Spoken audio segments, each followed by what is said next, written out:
and really passionate about finding new ways for our NFL fans to get closer to the game that they love, and really passionate about finding ways to connect the NFL and culture, and really being and playing a key role in what the next 100 years of the NFL might look like.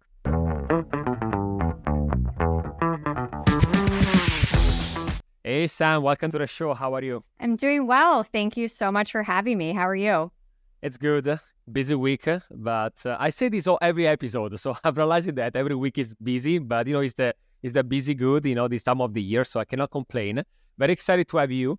Today we already talked about athletes and influencers in the past. In another episode, we already talked about sport and influence, but never with someone that from NFL. So really appreciate you coming on the show. I know that it's going to be packed with a lot of very cool information. And before we get started with, the topics of today, why don't you tell us a bit more about yourself? And we use this thing called the map. Basically, it's the mission, so what do you aim to achieve with your work, achievements, anything that you're really proud of, any notable milestones, could be your career or your life. And the last one is the purpose. So why do you do what you do? Hi, I'm Sam Friedman. I'm the Director of Content Partnerships at the NFL. I say that my career has really followed emerging media.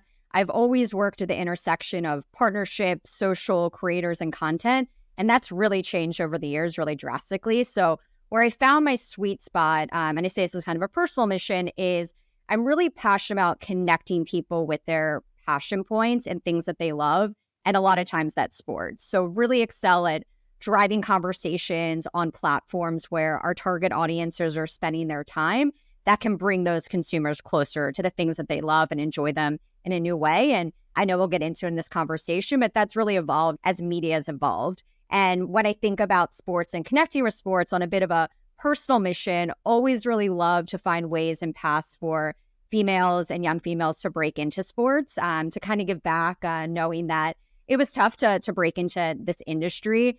Some of our personal mission, always love that side of it, and explaining my story and helping others, knowing that no two people's paths are the same. And then going into the achievements, I think what I really realized that I love is navigating new technology and new platforms and not always having the answers and having to figure that out. Yes, that can be frustrating at times, but it's really allowed me to develop the skill set that I can apply to any new technology, and really like to call that first evers. I'll get into my background, but spent a lot of time at Red Bull, where I really think of that as a company that really thinks that first ever mindset. We're constantly pushing the needle on big events and athlete projects and doing things that have never been done before, and just getting that risk-taking mentality that I can really apply anywhere else, and then somewhere to a place like the NFL that has existed for over 100 years, and how to really get a company that's more established to think in that first ever mindset.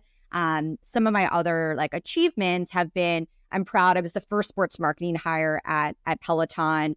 Really started to bring that first ever mindset there, and then made my way to the NFL. And as I've mentioned, it's been around for over 100 years, and we'll get into some of the work, but really proud of what we've been able to achieve, especially in the past 2.5 years that I've been here, and bringing new technologies, whether that's through gaming and platforms like Roblox and Fortnite, or the work that we're doing in the creator space, and really realizing, looking back, that I was working in the creator space before I ever even knew that that's what it was called, getting back to the industry back in 2013, which I think really kind of sets me up for the purpose overall of, I mentioned those new technologies and platforms, but I'm really passionate about finding new ways for our NFL fans to get closer to the game that they love, and really passionate about finding ways to connect the NFL and culture, and really being and playing a key role in what the next 100 years of the NFL might look like.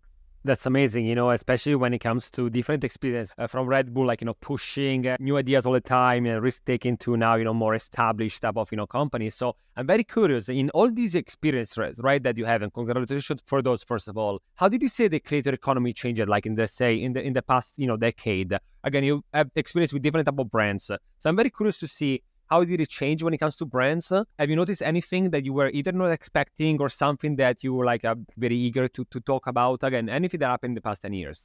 Yeah, for sure. I'd say, as I mentioned, I was working in the creator economy before I even knew I was, and we even called it that. Yeah. And just taking a massive step back. So I started my career in broadcast television. I always knew that I wanted to break into sports, but I really didn't know how you do that, or didn't even know what that first step would be. I thought if you watch sports on TV, you have to work in TV.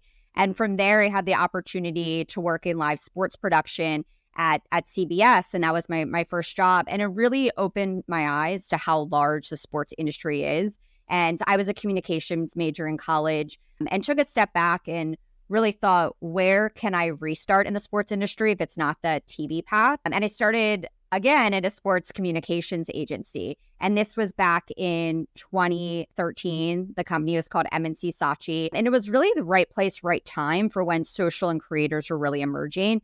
This at a time was more of a traditional media and PR agency. And we were going to a time where we were evolving just past earned media coverage. So we were doing early day creator marketing, like I said, without really knowing it. So that could start where just starting to see that journalists were starting to post on their personal social accounts as an extension to a .com article, maybe to promote it. And then really starting to see that influencers were taking off. And this was definitely a more simple time. And a lot of that is due to the platforms and the platform functionality where there were no videos on Instagram. It was really just a simple posting products on social. Stories didn't exist there. Snapchat was around in a totally different way where stories were. So as we were doing events, whether it was for products, for different clients, we just started to add influencers or target lists for those events. And like I said, a lot of times that was just a journalist who started to really build their personal brand.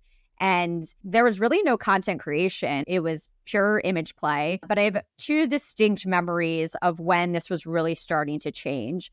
One was with Reebok. So they were a client when I was at MNC Saatchi. I think it was back in 2014. JJ Watt was launching his first shoe. And we had a more traditional press event where we invited all the top journalists to come and try it. And I was thinking back of how in that moment, my friends and I found out about things happening in New York City. And that was through Snapchat and when they had city stories. So they would aggregate stories from an account in one place of everything cool that was happening in New York City. So you would wake up and you would see an incredible concert happen last night and all the different views and UGC content before anyone ever called it UGC content. So I had the idea to pitch Snapchat. Let's allow JJ Watt to take over the Snapchat city story for the day. He can do an intro. Our event was at 8 a.m. So he can talk about how he's starting his day and then they can aggregate the rest of the day like they do. So I handed him my phone. We did a really quick selfie video and sent it to Snapchat. And it was the first frame of their city day. And it was so long ago that I don't have the exact stats, but I know that video definitely reached a totally different audience than any traditional press that were at the event. And that way of thinking, like, it really excited me. It was different. We haven't done that before. So I'd say that was like very, very early day creator and influencer marketing and working with platforms. And then another story that comes to mind is fast forward a couple years at the same agency. Oakley was one of our clients. They wanted to showcase a new eyewear technology in practice. So coming from that world of press trips, it was very early days to even invite creators, and they were starting to grow a bit on more of a traditional press trip. So we built an experience at Mammoth Mountain in California where we took these guests through a very wide range of activities like trail running or golf or fly fishing. And then we paired them with the appropriate eyewear so they could really start to see it for themselves with that product functionality. And then what we did that was very unique at the time was we gave everyone their own videographer to really capture them in that moment to create that follow along content. And then they left with the dedicated video asset, which in today's marketing is like, of course, everyone's doing that, but it didn't really exist then. And we even had the insight back then that people are going to be more likely to post something that's very personal to them than if you just gave them this generic product video. And I feel like I was starting to really learn and figure out my sweet spot in partnerships, creators, and content in real time. But like I mentioned, if you asked me in that day, like, are you working in creator marketing? I'd be like, no, what is that? But now looking back, I can see like, yeah, that was early day creator marketing. And I had a creator strategy without even really knowing it. That's amazing, especially when you say like it was the creator economy, but no one was, calling like that. It's similar to influencer marketing. Before it was, blogger marketing, and then before that, word of mouth marketing and everything. It's also funny that you mentioned MSc Saatchi. Actually, that was my first experience while I was in college. I worked for a month. And I remember going to college all day and then very late evenings, nights, 2-3 in the morning, and then the after, I did just that for a month, but it was definitely a throwback, hearing that name again, but definitely a great experience.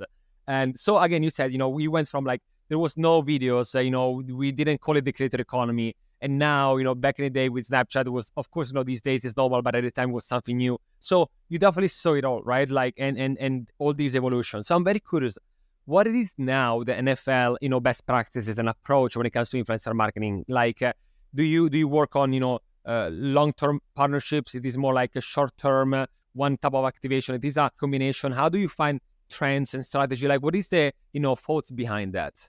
Yeah, definitely. It's a great question. And I'd say at the NFL, we're in a really fortunate position because when we're pairing with creators, they typically have a shared passion with us and they are probably a diehard fan of a club, and we can help unlock access for them. So we really come to the table with a strong incentive of why to work with them. And a lot of times we might have been on their target list.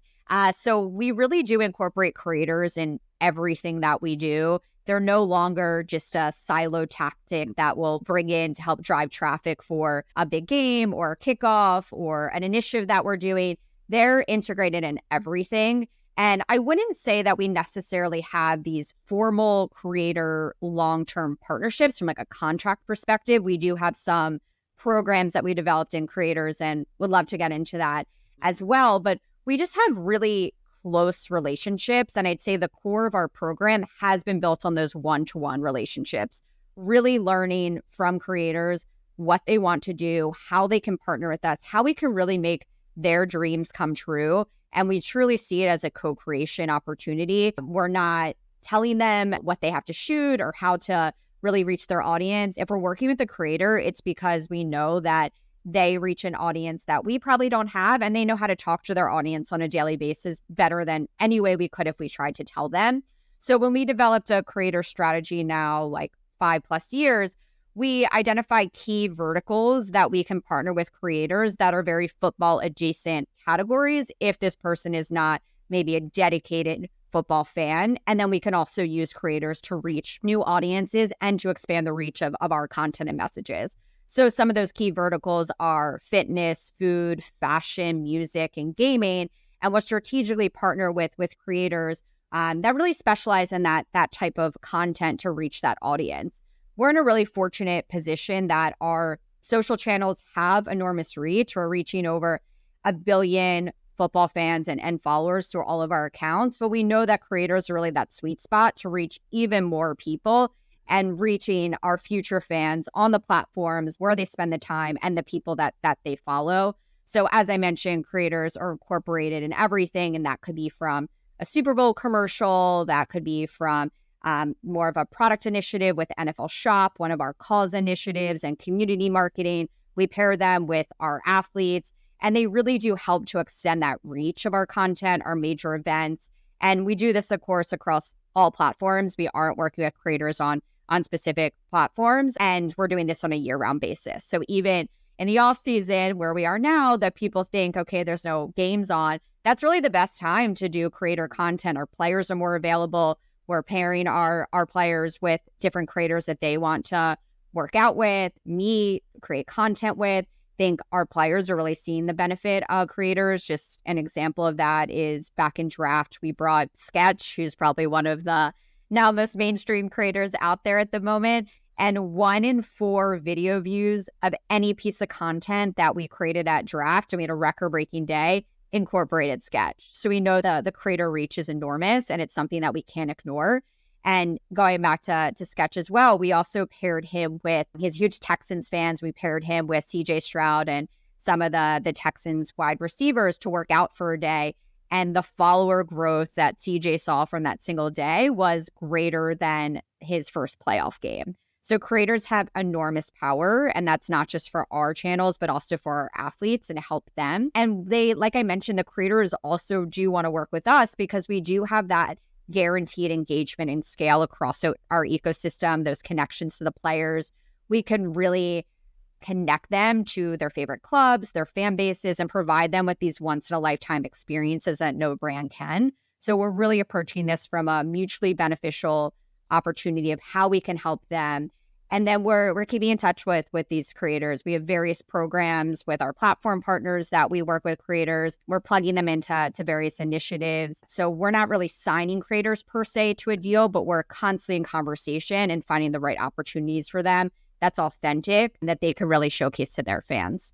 Is your brand ready to amplify its reach? Well, the Influencer Marketing Factory is here for you. We are a global influencer marketing agency helping brands ignite their growth. From influencer identification to campaign strategy, handling legalities and agreements, to managing shipping and logistics, we got you all covered. We work with hundreds of brands across different verticals, from Fortune 500 companies to direct-to-consumer brands. And we don't just stop there. With detailed ROI analysis, we help brands like yours measure success, transforming impressions into conversions. You can find us at theinfluencermarketingfactory.com or just searching the Influencer Marketing Factory on Google. Very interesting. And in fact, one of the questions was about creator programs, right? So you need to talk a bit about that. I know that there is something very strong going on, especially on YouTube. Tell me a bit more about that. What are those type of programs? How do they work? How can you access them? Tell me a bit more about that. Yeah, definitely. So starting last season, YouTube took over the rights of our out-of-market package called NFL Sunday Ticket. And as part of that overall deal, we had 2 dedicated creator programs. And we've never done that before with a platform partner, and that's never been done with any of the leagues. So the 2 programs that we developed are called YouTube Access Pass and NFL Creator of the Week. For the Access Pass program, we grant creators the access to NFL footage and IP for the first time ever that they receive on a weekly basis to co-create with us. And this is just massive. Highlights, RIP, that's the crown jewel. Broadcast partners, other platform partners are spending millions and millions of dollars to get these rights. So to be able to distribute them to creators for them to then use on their own channels is really revolutionary and is a big step change for us that we've been super protective of our highlights. And then we knew that this program had to be developed very thoughtfully, knowing that we've never done it before. So every week, a select group of creators that we've identified, and some of these are endemic creators who are already breaking down the X's and O's and really talking to their community about a certain fan base or breaking down the draft or previews to the season, really getting into the granular of football. They are ones that this is a no-brainer to receive that broadcast footage. It can really enhance what they're already doing. And then we thought a bit outside the box, going back to those lifestyle creators, of who might not be on paper like a really natural fit to post NFL highlights on their channels, but how could this enhance what they're doing? And how can we think outside of just the X's and O's? And maybe that's breaking down best touchdown celebrations or who has the best fashion walking into the game. We could provide that footage. We have a program called our LCC footage where we have over 120 social first shooters in every NFL market. And on a game day, they're capturing every single angle of pregame and live games, and they're feeding that back to our social channels in real time. And now we're also taking some of that content and distributing it to creators as well. So we're thinking outside the box of just what our highlights are. And then outside of receiving footage on a weekly basis, we also paired these creators with a major tentpole that really fit to the style of their content. So some came out to kickoff, some came to the London games or the Germany games. We had others at draft or Pro Bowl, and really pairing that weekly highlight with that on-site experience that they could then create a really compelling VOD on their channels. And we saw really strong engagement the first year. We had 14 creators in the Access Pass program. They generated over 80 million views. I think we learned a ton also operationally of how to run the program. And we're in the off season now, so planning and getting creators in for season 2. So really excited for the potential there. And then outside of the footage program, we launched a program called Creator of the Week, where we invited top creators to games every single week. So we worked really collaboratively with all 32 fan bases of what they're trying to achieve in their creator strategy, who's someone they maybe didn't work with before, what type of audience are they trying to reach. So really working hand in hand and then building out what's the best game day experience. Are they getting dressed with the mascot? Should they be warming up with the cheerleaders? Are they going to the facility earlier? Like, what is a really unique vantage point we can provide? And then we would create YouTube Shorts content with that creator on a weekly basis. And YouTube is known, of course, more so for VOD and long form, but really trying to get in the short form content game to compete with TikTok. knowing that YouTube Shorts have exploded. So that whole program is built around YouTube Shorts. You'll see about 8 shorts a week with the dedicated Creator of the Week. And we worked from preseason all the way to Super Bowl. So that was over 200 shorts, 23 weeks, all over the world. It was a massive program to get off the ground. We got over 50 million views from creator content. And what we see overall with this program and all of our creator content, which is really huge for us, is that we're reaching a younger and more female audience than our NFL benchmark. So we're reaching new fans, hopefully pulling them into the NFL ecosystem. And we're reaching younger fans. So 88% of the creators that we work with, their audience was 18 to 24. And we do see that our social channels has a very strong under 35 presence. But we know that our traditional broadcast TV audience is 35 plus. So we do see creators too as a way to unlock that younger audience. And then these big programs with huge partners like YouTube really help to establish that on a weekly basis and to get the creator content out there in a way that hasn't been done before. All this makes sense, especially because these days sport is even more entertainment than ever, right? You don't watch the sport just because of that. You want to, as you correctly said, for the reaction of the people. Sometimes it's the athlete themselves that comment on an action, or sometimes they play the video game, right?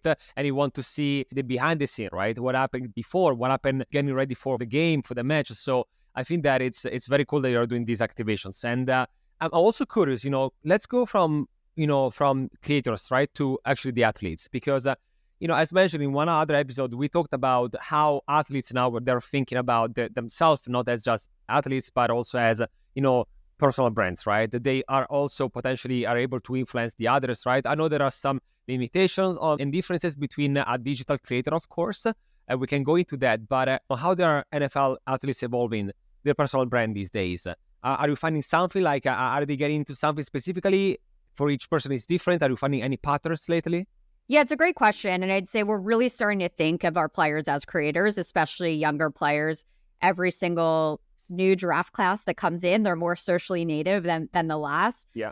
Within our social team overall, we actually have a dedicated team called our player social team. So they're really working hand in hand with our players to help support their growth on social, teach them best practices, learn what they're trying to achieve on these platforms. And that can be as simple as getting them their top highlights to post on social immediately after the game. So that real-time content engine I was talking about that we distribute to creators, we're also making sure our players, first and foremost, have content of themselves after every single game. So that's kind of the table stakes if they're trying to build a social presence. Of course, showing them on the field, best plays and all of that. An evolution about 5 years ago, and shifted our approach where we're laser focused on what we call helmets off content. And that's really building the brand and the personality of our players. We're in a totally different space than maybe some other leagues who our players, when they're playing, their faces are covered. People might not even recognize them all the time. And we have so many players with these amazing stories. So we are actually figuratively, literally taking the helmet off of our players and really showcasing what makes them unique and putting them front and center. So yes, the plays and the best stats on the field is important, but also really dedicating a lot of our time to tell the story of our players. And a lot of that is showing our insights that NFL fandom is really a different path these days. Like, I know I personally got to be an NFL fan because I think before I even could remember, 2 years old or even younger, probably, there was just football on in my house. And I learned that way. But that might not be the way for everyone. And that could be through following your favorite athlete on social from them in high school, college, and then to the NFL. So really making sure that we're supporting our players and that they're telling those stories, they're equipped to, we're helping them with their content goals. And a lot of times they're supporting our NFL initiatives too, whether that's their community causes or what they're passionate about and giving back. And we have a really fun way for players to showcase their favorite charities throughout the season called My Cause, My Cleats, where there's one game where players can work with an artist and paint their cleats for however they want them to look like and to showcase a charity that they care about. So there's such rich storytelling there for them to really lean in and talk about that story and document that process. I mean, as you mentioned, the entertainment factor, there's no shortage of content that a player could provide. And we have this in more formal ways with our expanding partnerships with like Netflix and HBO. We have a show called Receiver that's coming out. We just had Quarterback last year. We have Hard Knocks. We know that behind the scenes, that intimate, up and close and personal with your family. That's really what our fans want to learn more about, and our non-fans who see it as like entertainment and reality TV in a sense, and that storytelling factor. So there's no one that can do that better than the player who's living it day in, day out. And with anyone being able to be a producer at a production company with just their cell phone, there's the lowest barrier to entry. So really helping them take that first step and showcasing their personality and forever as much as they want to show, the ups and downs, that emotional tie, their passions. It's huge for us. And we share a lot of that content on our social channels. And then a lot of these same players work with a lot of our partners and sponsors too throughout the year. And you'll see that they want more and more player content. So thinking through the lens as players or creators has never been bigger. In the off season is really, as I mentioned, when we spend the time to work with players. We actually put on a player branding and social workshop every year that takes place at the end of June, where we bring in different speakers, industry speakers, YouTube creators, TikTok creators, who can really teach all of our players from the lens of the experts and inspire them. So that's always a really fun couple of days. And that workshop's getting even more popular, especially with some of the younger guys. So continuing to just educate and support them as they're building their audiences off the field through that helmets off approach. So yeah, never a dull moment. Very, no matter if all season, off season, right? So I can see that. I like also when you say about, non-fans getting into, there is an interest, because it might not be for the sport there, but as we said before, right, you can be for the personality, right, for the people there, for everything that is behind that, for the family supporting, right? And so all this is like... There's no better example of that probably right now than the Kelsey family and some new fans that we've gained. 100%. Exactly. That's what I was exactly thinking. And, if this is like, very, very real in terms of like, real people and a real, a place, a real field, then on the other side, instead, you have something that is... completely digital in another world that is Roblox, right? And you, NFL recently was awarded, right, for a Webby, for hosting. I think it was the first ever, right, Super Bowl concert on Roblox. So first of all, congratulations for that. And secondly, how does it work? How do you even like be okay? We want to do this. So what are the steps there? And what are some of the benefits, and what did you learn from that? Yeah, it's a great question. And we really do think of a platform like Roblox, and Fortnite can be in that bucket too, as the next social platform, the next creator platform, probably like akin to a YouTube 10 plus years ago when everyone was experimenting and didn't really know or have a set strategy. So we've been on Roblox since 2021, which is pretty early from a brand standpoint. And really, we know that we have to be on the platforms where our future fans, especially those under 18 years old, are spending their time. And Roblox is a no-brainer for that. I mean, they're continuing to explode in terms of their daily active users. There's, I think, up to 77 million on a daily basis. And that's a global fan base and a global user, which is huge for us as we're trying to grow our game internationally. We can't have live games everywhere across the globe. Of course, we're expanding to have our first game in Brazil this year. But then there's platforms like a Roblox where you're not tied to the same limitations of time zones. And we can really reach a global audience at scale, which is massive from a social marketing opportunity. So we've been experimenting. I think we're now in a really good phase where we've taken learnings from the past 2 years that can actually put forth a really thoughtful Roblox strategy like we would any other social platform. And how the concert came to life is the key to success on the platform is Roblox is an open platform. Anyone can be a developer on it, from a 13-year-old at home experimenting to now more established gaming studios who help brands and others develop games. So we had a Tycoon game that we still have that's live on the platform called Super NFL Tycoon. We launched that around the Super Bowl that was in Phoenix last year. And we wanted a big launch moment of why people should care or get in there and play our experience. And Super Bowl can be a really busy time from a marketing calendar. We know outside of everything that we're doing, it's a huge time for all of our partners to launch as well. So finding the right moments that really cut through.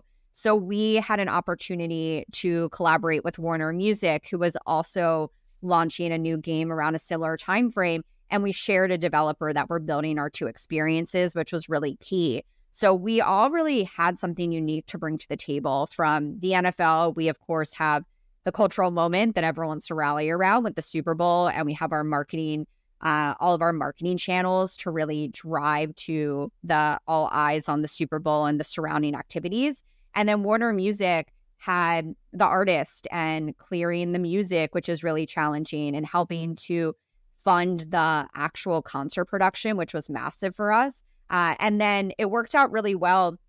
Is going back to just our long-term relationships that we built. We did the concert with Sweetie, and Sweetie has a really great football story and is super authentic to the game that some people just might not know. She's a massive 49ers fan. Her dad actually played, or her grandfather actually played on the 49ers. So it's in her blood and in her family. And we've worked with her telling her football story through various platforms with partners, and done some long form content with her. She played flag football where she was a quarterback in high school. So just really kind of tied to everything that we're trying to achieve. And her audience is drastically more female than ours. So it felt like the really right artist for this. So we collaborated with Warner Music, our developer Game Fam, who really helped to bring it to life. And we have a whole BTS showcasing how you build it through a motion capture shoot. Because Sweetie was really behind it, she was really generous with her time. And we did a whole marketing shoot where we could create a ton of social content to tell her football story, to drive promotion to the concert. And then we also integrated creators. So thinking how creators also use a newer platform like Roblox. We had top creators that were out at the shoot with us that they could create some dedicated assets. So when the time came and the concert launched, they were hosting Twitch streams and watch-alongs and showcasing the content that they created. And then we also integrated one creator in an avatar form who announced Sweetie at the start of the concert, Taylin Biggs, who is a fashion creator. I think now she might be like 12 or 13, but she's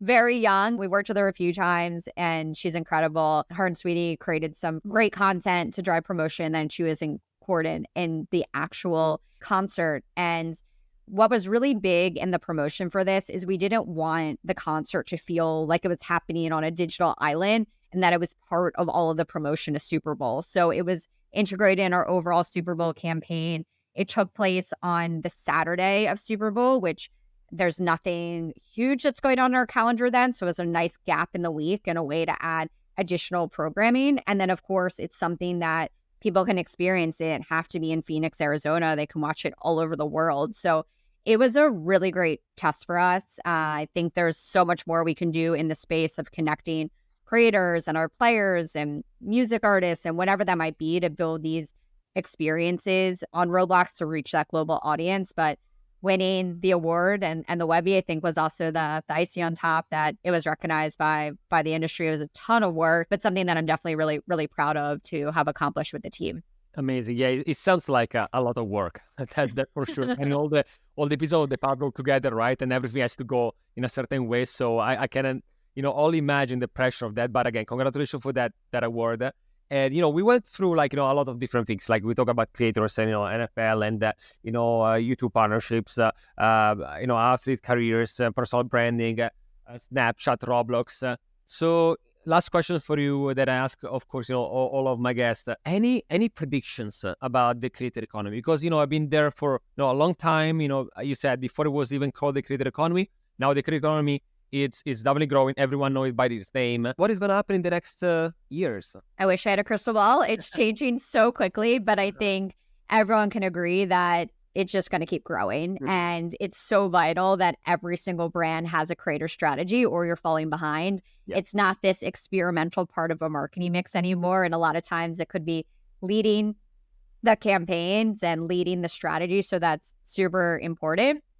And I think creators, they have more power than ever before too. They're really the future of TV and media. If you ask anyone under the age of 10 if they had free time, they want to watch a YouTube creator, they're turning on YouTube as their form of what we would turn on in TV. So they're really changing how we consume media, and they're really leading the charge there. And I think they're becoming really what was a traditional TV. Some of them have full staff production companies around them. they're really the future of Hollywood studios. And I think probably there's no bigger example of that than Mr. Beast and what he's done, and now selling the show to Amazon, and really taking what was his YouTube channel to now a media empire. So really do think creators are only going to grow across all medias and formats, and it's really exciting. I think from the creator standpoint, as I mentioned, like there's never been a lower barrier entry to become a creator too. It's cell phones. It's something we all have in our pocket. So when I think back of my career and how I said I wanted to just start in TV because that was the way you saw sports. Now you see sports everywhere on social. Anyone can become a reporter. Anyone can become a creator. So I think that, yes, that can be daunting, but that's all really exciting. So all you really need is a cell phone. You can start building that audience. So I think we're going to continue to see more and more creators evolve and grow and become even more strategic in their content. And I'm excited to see where it goes. And then for creators to also embrace these newer platforms like gaming, like Roblox and Fortnite, and really evolve the creator strategies there. I agree 100%. What I say all the time, it was a nice to have, now it's a must have. That's what I say. Like in a few words, it's like, it was nice, like before, let me think about it. Let me put a little percentage of my total budget. Now, brands and everyone is finally understanding the importance of that, and it's here to stay, it's growing. So I agree 100%. Sam, thank you so much for joining me today. You shared a lot of valuable knowledge with us. I learned a lot today. So thank you so much for sharing that with me, with our audience, and for being a fantastic guest. Thank you so much for having me. This was a ton of fun. It went really fast. I probably could have talked for 2 more hours. So maybe we need another one. We're going to do a part 2 where we talk about everything else, but this was fantastic. So Sam, thank you so much again for joining me today. This was the Influence Factor by the Influencer Marketing Factory, and I'll see you next week.